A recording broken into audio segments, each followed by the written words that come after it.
नमस्कार दोस्तों, मेरा नाम सौरभ कुमार। स्वागत है आपका स्ट्रीम एकेडमी में। आज हम एंशियंट हिस्ट्री के गुप्त वंश को पढ़ाने जा रहे हैं। तो चलिए शुरू करते हैं। गुप्त वंश यह जो है तीसरी शताब्दी में होने वाला वंश है। गुप्त वंश वैश्य थे, मतलब विष्णु के उपासक थे। ऐसा माना जाता है कि ये कुषाण शासकों के सामंत थे। इन्होंने बिहार के स्थान पर उत्तर प्रदेश को अधिक महत्व दिया अपनी राजधानी बनाने को। इन्होंने अपनी राजधानी को उत्तर प्रदेश के कौशाम्बी को बनाया।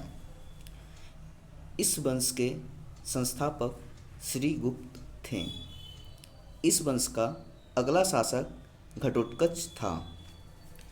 इन दोनों शासकों ने सामंत के रूप में ही शासन किया।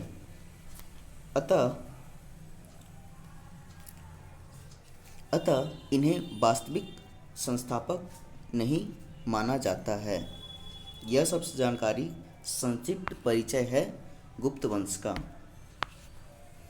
ठीक है। इस वंश का वास्तविक संस्थापक समुद्रगुप्त को माना जाता है।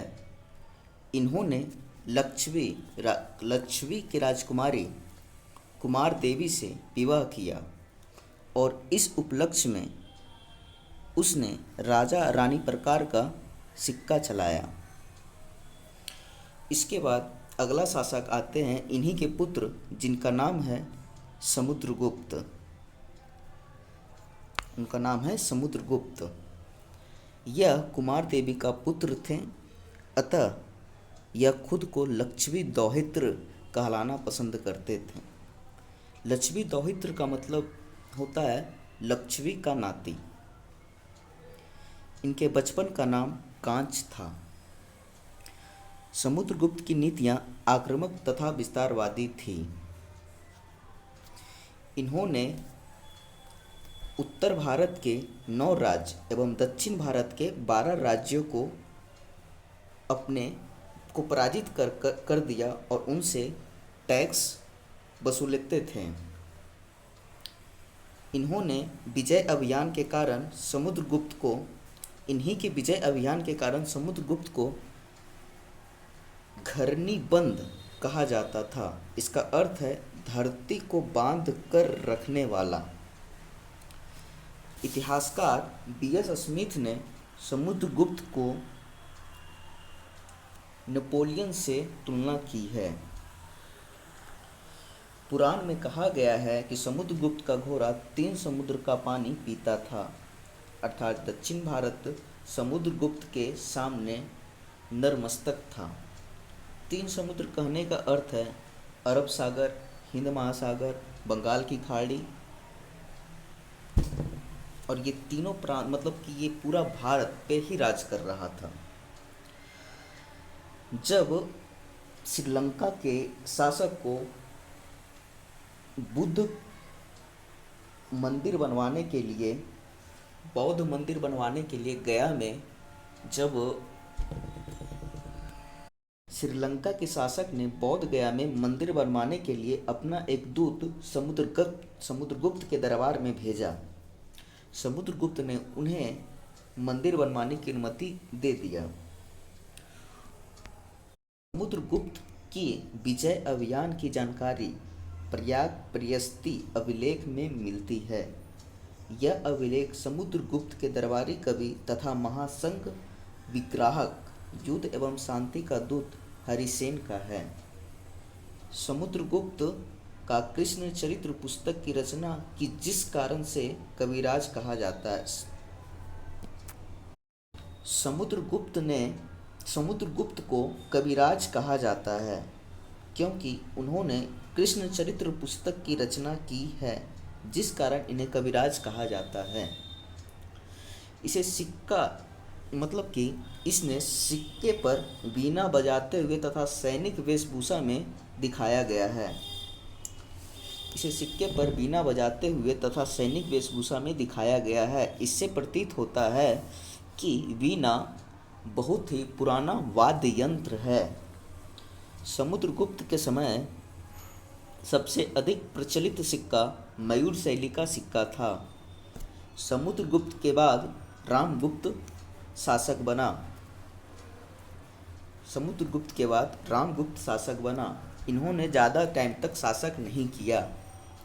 इनका शासनकाल बस इनका शासनकाल कुछ महीनों तक ही रहा, क्योंकि इनकी पत्नी देवी और इनके छोटे भाई चंद्रगुप्त द्वितीय ने मिलकर इनकी हत्या करवा दी, जिस कारण समुद्रगुप्त ज़्यादा समय तक शासन नहीं कर सके।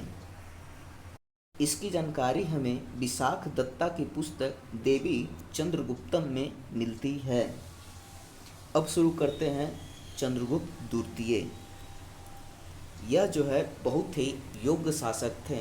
गुप्त वंश का सबसे योग्य शासक के रूप में इन्हें भी माना जाता है।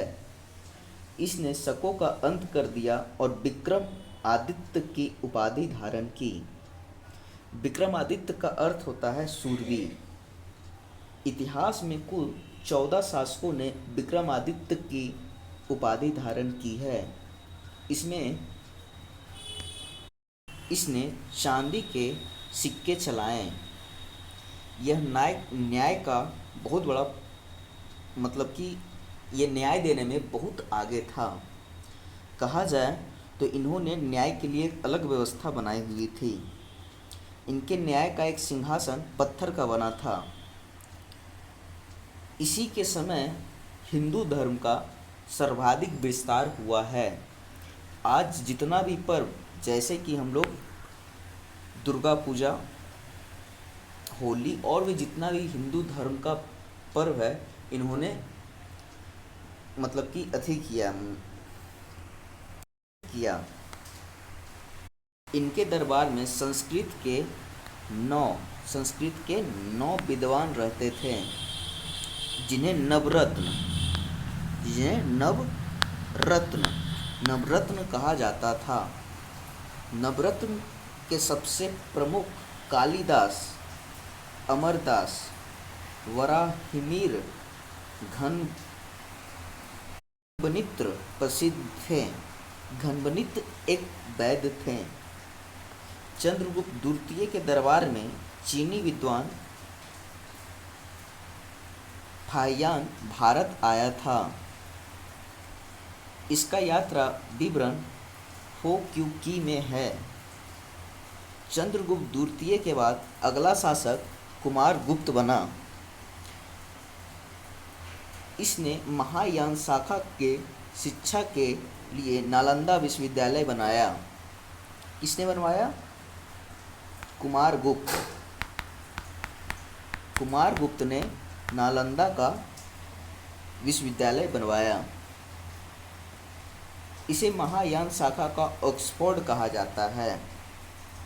विश्व का पहला विश्वविद्यालय तक्षशिला विश्वविद्यालय था।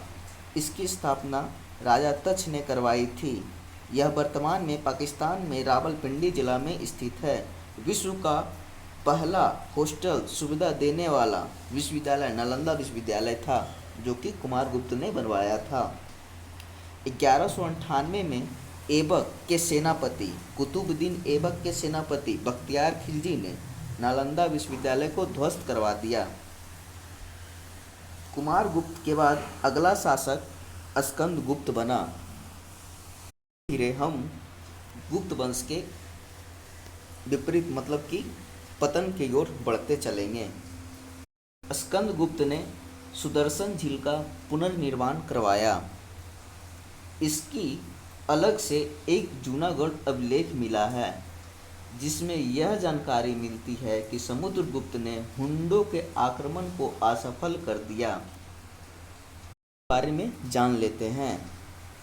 हुंडा एक क्षेत्र फारस का एक क्षेत्र है। ईरान से अफगानिस्तान तक के बीच का क्षेत्र है। इसकी राजधानी अफगानिस्तान के बामियान में थी। तारामाना तथा माहिर कुर 2 प्रमुख हुंड आक्रमणकारी थे। मिहिर कुल बौद्ध विरोधी तथा मूर्ति भंजक मतलब मूर्ति तोड़ने वाला था। स्कंदगुप्त का जूनागढ़ स्थित अभिलेख से हुंड आक्रमण की जानकारी मिलती है। इसमें हुंडों के लिए मलेच्छ शब्द का प्रयोग है। स्कंदगुप्त के बाद गुप्त वंश में बहुत से छोटे छोटे शासक हुए। भानुगुप्त के एरन अभिलेख से सती प्रथा की जानकारी मिलती है। इस वंश का अंतिम शासक विष्णुगुप्त था। इस वंश के विनाश का कारण हुंडों का आक्रमण था। हुंड आक्रमण के बाद गुप्त वंश छोटे छोटे सामंतों में बंट गए, जिसमें सबसे महत्वपूर्ण सामंत पुष्यभूत थे।